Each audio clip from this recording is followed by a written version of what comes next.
Turn in your Bibles to Exodus 7. Put your ribbon there. This is going to be our main text that we refer to. There, Exodus 7 and some beyond. We'll be into chapter 12 and roundabout.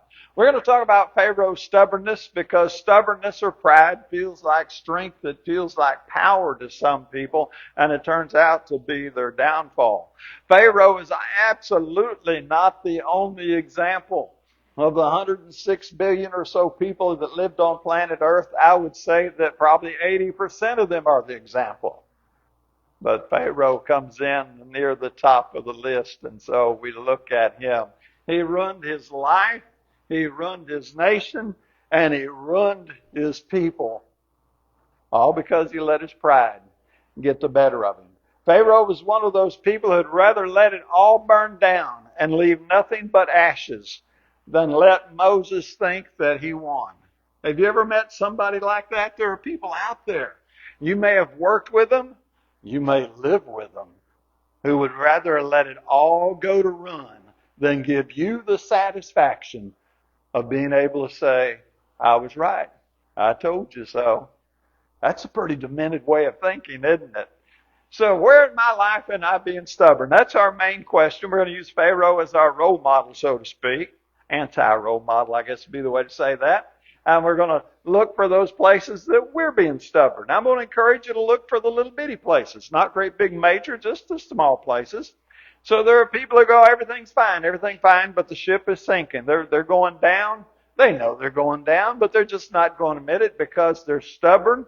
The Nile was turned into blood. The fish floated to the top. Everything stank. People couldn't get water to drink. We'll go to Exodus 7 and about 23. Now let's go up to verse 20. So Moses and Aaron did even as the Lord commanded. He lifted up the staff and he struck the water that was in the Nile on the side of Pharaoh and on the side of his servants, and all the water was turned. All the water that was in the Nile was turned to blood. And the fish that were in the Nile died, and the Nile became foul. And the Egyptians could not drink water from the Nile, and the blood was through all the land of Egypt. Now this gets a little crazy here. But the magicians of Egypt did the same thing with their secret arts. Talk about stubborn pride. And Pharaoh's heart was hardened, and he did not listen to them, as the Lord had said. And Pharaoh turned and went to his house with no concern, even for this. Now you talk about the blindfold of stubbornness. You talk about prideful. You've got your whole nation suffering. You've got the stench that we all know what it smells like. We don't want anything to do with it. And he's like, oh, well, I'll just go home and do whatever he did at home. Now, again, this is not new. I'm not going to go there, but Jeremiah 6 and 14, he talks about prophets and teachers who have healed the brokenness of the people just slightly. They wanted to go around going, peace, peace. Everything's all right. Everything's fine. Don't worry about it. And they didn't fix anything because they didn't want to admit anything was wrong. And it's that kind of stubbornness that starts to feel like, oh, I'm in control here. I've got power. Now look at Pharaoh. Was he in control? Did he really have any power? But you know, as he walked off to go to his house, I kind of imagine his nose kind of up in the air like, yeah, I showed Moses. I showed him who's in charge here. No, he didn't. Proverbs 29 and 1 says, a man who hardens his neck after being admonished will soon come to destruction. Now, I don't know exactly what timetable you want to put on Pharaoh's destruction, but the fact is he came to destruction because he was just stubborn. He was just bull-headed stubborn. No, that's history. Now what we want to do is go, okay, where am I denying reality? In my own life, where am I really not facing the truth?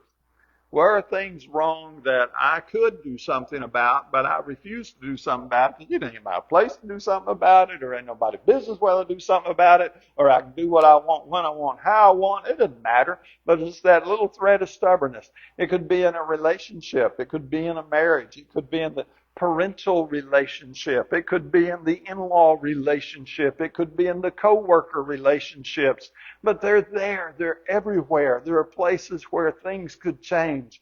But because we put on the blindfold of stubbornness, we're not going to see it. And Pharaoh could walk away and go, it's all Moses' fault. It's all his fault. I'm just the victim here. I'm just doing the best I can. I'm just trying to get by here. And along comes this Moses messing up my life. What would have happened when Moses said to Pharaoh, let my people go? And Pharaoh had said, okay. Then what would the waters of the Nile turn to? So on and so forth. Yeah, Pharaoh was just the victim. The innocent suffer. Stubbornness is not a reality that stays self-contained. Now, we like to think it stays self-contained and it's none of your business what I do in my life and what have you, but it's going to send out ripples. That's the way it works. We're all connected to one another. So Aaron stretched out his hand here in Exodus 8 and come down to verse 6. Stretched his hand out over the waters of Egypt, and frogs came up and covered the land. Because what the magicians did, they made more frogs come up. Again, I'm like thinking, I think you work in the wrong direction here, gentlemen. But the frogs came up and they just infested all of the land, and they were even in the house of Pharaoh. It was just a horrible situation. And so his pride is troubling not just Pharaoh.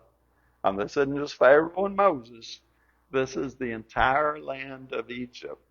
And so when mom and dad get in an argument, one of them's pride sets in and they refuse to settle things, and you got 2 or 3 kids in the family, who all suffers? But it doesn't stop there, does it? Because often there are grandparents involved. Now who all suffers? And often people take their pain and their agony into the workplace. Now who all suffers?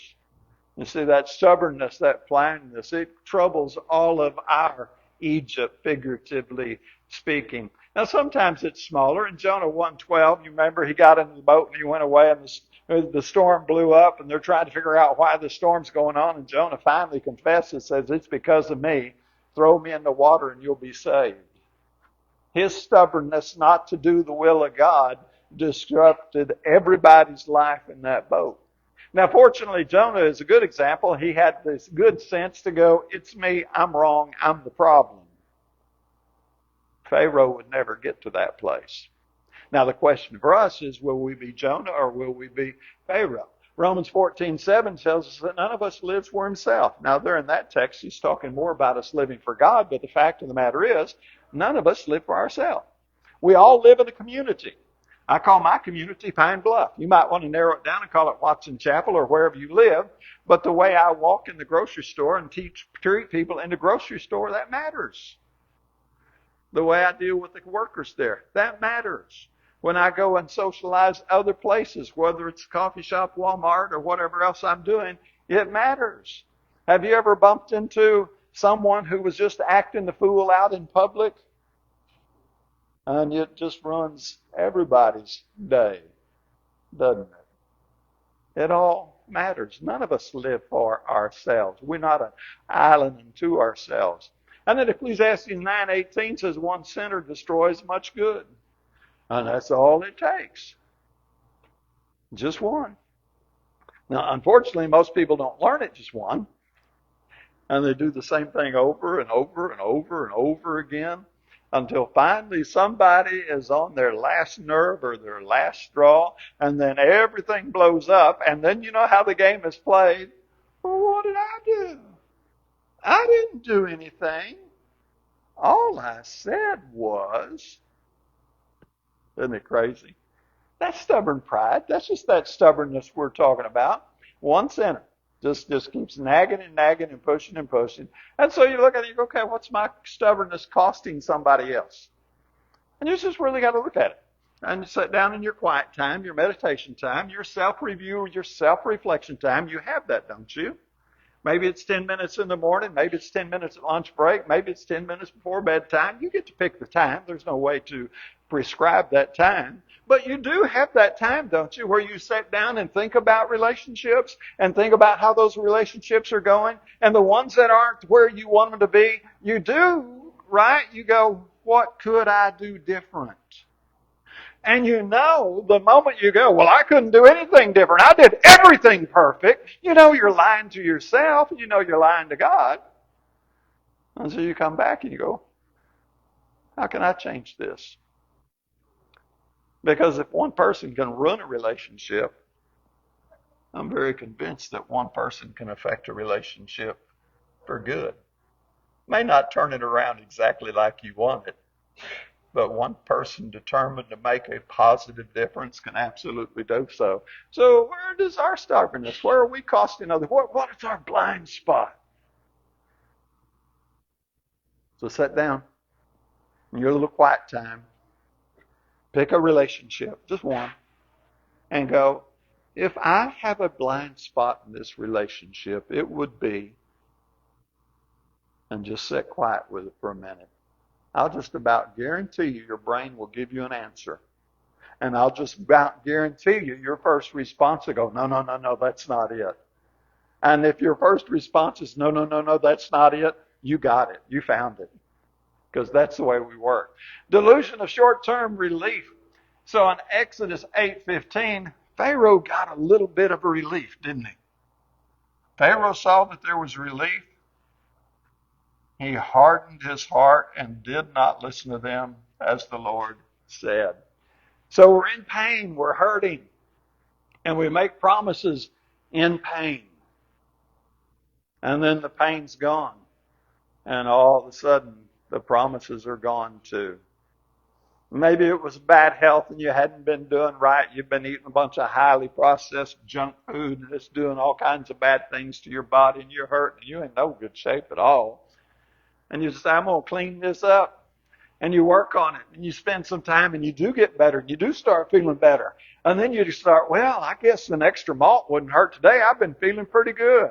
Extra couple of scoops of ice cream, that apple pie, and before long, all that repentance is out the window and you're right back into feeling horrible the way you were. Or maybe it's just cranky and nagging at your wife or whatever and the marriage hasn't been real good because you've just been a little difficult to live with. And you finally clean it up. And things smooth out and the pain's gone. And you go right back to the same old stupid stuff that caused the problem in the first place. You get a little short-term relief and you go right back to where you were. The repentance, it vanishes. People do that a lot. It's kind of crazy. But we see it on the big scale. We see people in the prison work that I get to do and they're like, man, I have learned a lesson. I ain't ever coming back to this place. This is an ugly place to spend time. And it is an ugly place to spend time. And I say, I'm glad you've seen it. I'm glad you've learned your lesson. I won't see you again unless we happen to cross on the streets of Little Rock or Pine Bluff or something. And then 6 months later, I'm walking down the hall and there they are. And I'm like, I thought you learned your lesson. Yeah, but I got back out there in the free world and, well, you know, Brother Pharaoh, where did it go? Life's hard. Adulting is hard. Adulting is really hard. But a lot of folks are like Proverbs 26:11. Now, he's a little blunt here, but he says, like a dog that returns to its vomit. That's gross, isn't it? But that's what a lot of people are. They cry, mercy, and get a little relief, and then they return right back to it. What we want is that godly sorrow. There's a godly sorrow that produces something that changes permanent. And then there's the earthly sorrow. I'm sorry I got caught. And yes, getting caught's no fun, but you got to have deeper change than just sorry you got caught. So don't settle for a temporary fix. So we got to ask ourselves, am I really pressing on the upward way? Well, preacher, I know I need to be doing better in X, Y, or Z. Okay. Are you? Are you really doing better in X, Y, and Z? How many times have we had somebody say to us, oh, I'm going to start reading my Bible. I got to start reading my Bible more regular. I'm going to start in January. Now, the thing they didn't tell you was that they don't mean January 2026. They mean like January 2042. You can't negotiate with God. Exodus 8:28.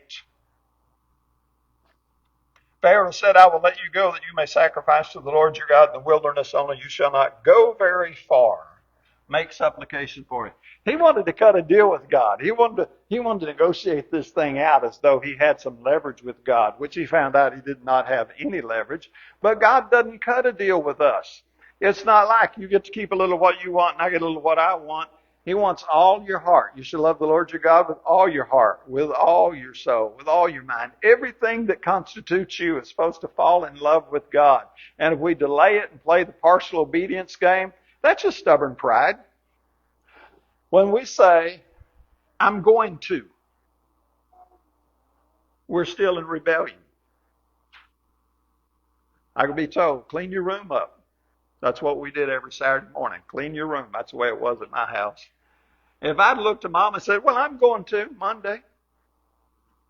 Now, back in my house, that would have meant the back of a hand across my face or a good belt across my backside, because I'm going to is still disobedience. But a lot of people think as long as they have a good intention on the calendar, it's going to be okay. No, that's still stubborn pride. God said, choose you this day, Joshua 24:15, who you will serve.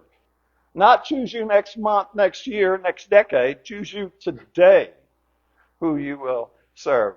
So all the man-made religions, they're just man's stubbornness. Okay, we want religion in our life, but we really don't like the way God wrote it out in the Bible. I'll tell you what, I'd really like to have, and then start trying to negotiate with God.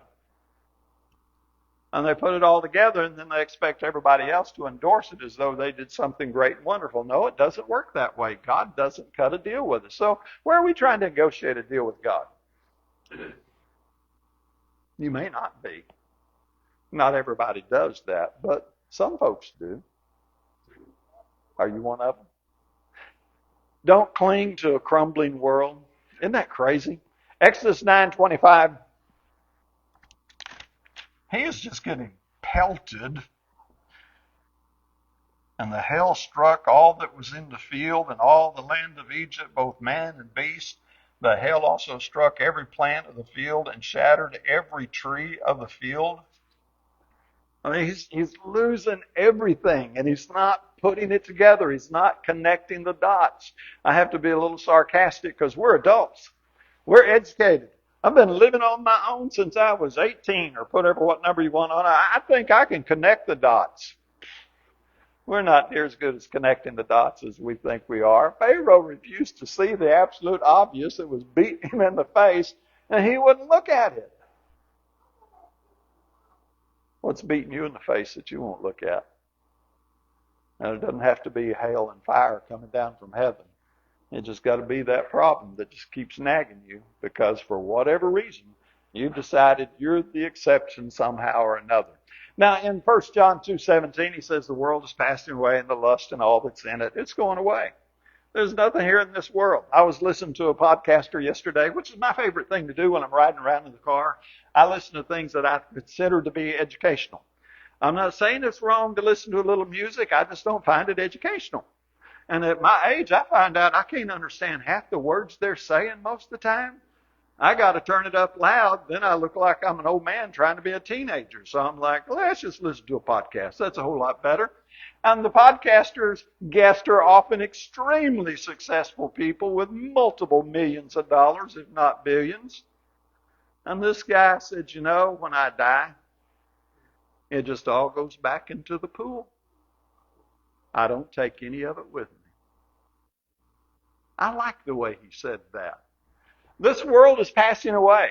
And no matter how much of it you or I amass and get to say legally with all the papers, that's mine. When you die, it just goes back into the pool. And other people get it. And then we'll fool ourselves because this is the blind servants. Well, at least my kids will get it. At least I passed something down to my grandkids. So this same guy said, look, you want to bless your children and leave them an inheritance that'll make a difference in their life? Don't wait till you're dead. Give it to them now while they're young and still need it. I thought, ooh, that's an interesting concept. And then he told the story of a 27-year-old with 3 people at home. He said, look, we can wait till she's 67, 68, and then she can get her inheritance and it'll help pay her nursing home bill. Or you go ahead and give her a big chunk of it right now while she's trying to manage 3 kids and a house and a budget. And You get to be alive to watch her enjoy it. Ooh. Now, you also get to be alive going, I don't think I'd spend it that way. Proverbs 23:5 says, when you set your eyes on money, when you set your eyes on riches, it's gone. That's the way it works. Sooner or later, a fool and his money part. Now, I don't know whether you're leaving your money or your money's leaving you, but sooner or later, they take different paths. That's the way it works. So Pharaoh thought he could hold it all together. He thought, no, I'm the exception. I'm the guy that figured it out. I figured out what no one in all of humanity has ever figured out. I got this. No, you don't. You got a case of pride so bad it's digging a grave so deep you can't even see the bottom of it. And you're lying to yourself and everybody else standing around going, oh, don't step off in that hole. We ain't got a rope long enough to get you out of that one. What do you need to let go of? There's some things we just got to learn to let go of. We can't cling to a crumbling world. It's time to say goodbye to some stuff. Man, that would be a lesson in and of itself. Number 6, we forget we're mortal. We are. Pharaoh, I don't know exactly what he thought, but he found out that he couldn't fight death. Let's go down to Exodus 12, verse 29 and 30. You know the story. Came about midnight that the Lord struck all the firstborn in the land of Egypt, from the firstborn of Pharaoh who sat on his throne, to the firstborn of the captives who was in the dungeon, and all the firstborn of the cattle. Pharaoh arose in the night, he and all his servants and all the Egyptians. There was a great cry in Egypt, for there was no home where there was not someone dead. Can't beat it. Stubbornness, no matter how stubborn you are, you can't beat it. There's a trend that I kind of like. It's called biohacking. And people talk about how long they want to live. And I think, it's humorous. It's kind of fun. It's nice to daydream a little bit. But the fact is, none of them are going to beat death. Can't be done. I think you can have good health longer than you may think, but not one of us is going to beat death. We're just a vapor. We appear a little while and we're gone. And if you really want to meditate on that one, I get it's a little dark, but if you want to meditate on that one, I want you to think about all the great and wonderful sacrifices and the good aspects and just the wonderful character quality of your great-great-grandmother, your great-great-grandfather. How many of you can even give me the name of your great-great-grandmother, your great-great-grandfather? Guess what? You and I are going to be that pointless name on somebody's genealogical chart too. It's coming. Now it's going to take 3 generations. I get that, which means about 40 years. But it's coming. It's the way it works. Hebrews 9:27 is appointed a man wants to die. And then comes the judgment. Aren't none of us going to beat our mortality? Not in this physical body. Psalms 90:10. Now I've got 12 up here, but 90:10 that's where he tells us that our years are 70 to 80. That's where we get that one. And just a couple of verses later, he teaches us, says, teach us to number our days. You only got a few days. What are you going to do with them? And that's a little scary because number one, you don't know when the last day is. I was teasing between services with somebody, and it's like, I don't know. My mom lived to be 75, Dad's 93. I don't know what I've got on the calendar. And he just kind of smiled and said, here you go. And I'm like, yeah, when I die, I'll go, okay, that's how much time I had on the calendar. I have no clue how much time I have on the calendar. How much time do you have on the calendar? You don't have a clue either. Sharon went to a memorial service yesterday of a guy who was 36. More to that story than what I'll tell, but how much time do you have on the calendar? I don't know. I need to number my days, and I need to number them with a view to heaven. So, are we subtly forgetting that we're mere mortals? Do we have this secret thought that somehow or another, I'm going to be the one that beats death? I'm going to be the one that finally figures it out. Because out of 106 billion, we hadn't done it yet. But I know people who have not come to peace with the idea that they're going to die. They keep it way out there at arm's length like it just couldn't happen to them. And that's the ones that take you by surprise. No one gets out alive. I'm going to tell you something a little weird. I think it's not so weird. I have a bumper sticker somewhere filed away. I never got it out a long time ago after the move. But that's what it says. No one gets out alive. I put it on my office wall back up in Indiana long, long ago while I was still a younger man. And you know what? That was so relieving. There was something comforting about that. Now then, oddly enough, though, years later, I came across an app called We Croak. And every time it dings, my grandkids know what it is now, and they just look at me and go, "You're going to die." And it dings 5 times a day to remind you you're going to die. But you know what? There is a psychology there that says if you understand the temporary nature of this life, then the so-called stresses don't feel as bad. If you want the We Croak app, I'll show it to you on my smartphone. And then your grandkids can look at you every time it dings and go, "You're going to die." And I'm like, hallelujah, bye and bye. Yes. Last one, stubbornness misses the opportunity. So we get on over to Exodus 14. We get through the Red Sea. Israel gets through the Red Sea. We get down to verse 27. Moses stretched out his hand over the Red Sea, and the sea returned to its normal state at daybreak, while the Egyptians were fleeing right into it. And the Lord overthrew the Egyptians in the midst of the sea. The waters returned and covered the chariots and the horsemen, even Pharaoh's entire army that had gone into the sea after them. Not even one of them remained. Now, I don't know about you, but that is stubborn. If I come up on a body of water and it's just sitting there with an open channel in the middle and I can't see anything but water, do you think I'm going to tiptoe out in there? No. But Pharaoh was so angry, so stubborn, so prideful, he marched his entire army in there. And God said, "Gotcha." He rejected 10 opportunities. He hardened his heart and said no to God 10 times. He thought he had something worked out. I'll outlast God. No. God's patience wasn't weakness. It was a demonstration of his power. James 4:6 reminds us God is opposed to the proud.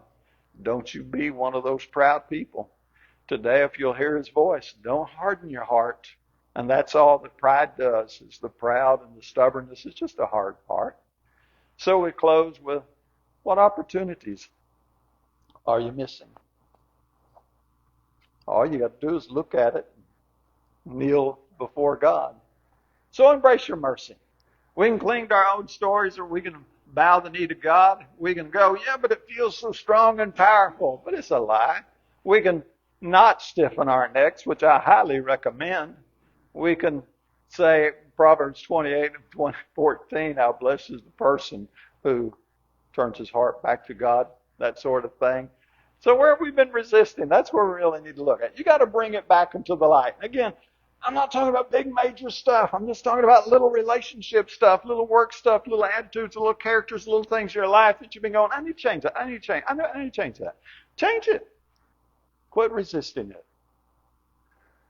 Question is not whether Pharaoh was stubborn. The question is, are we?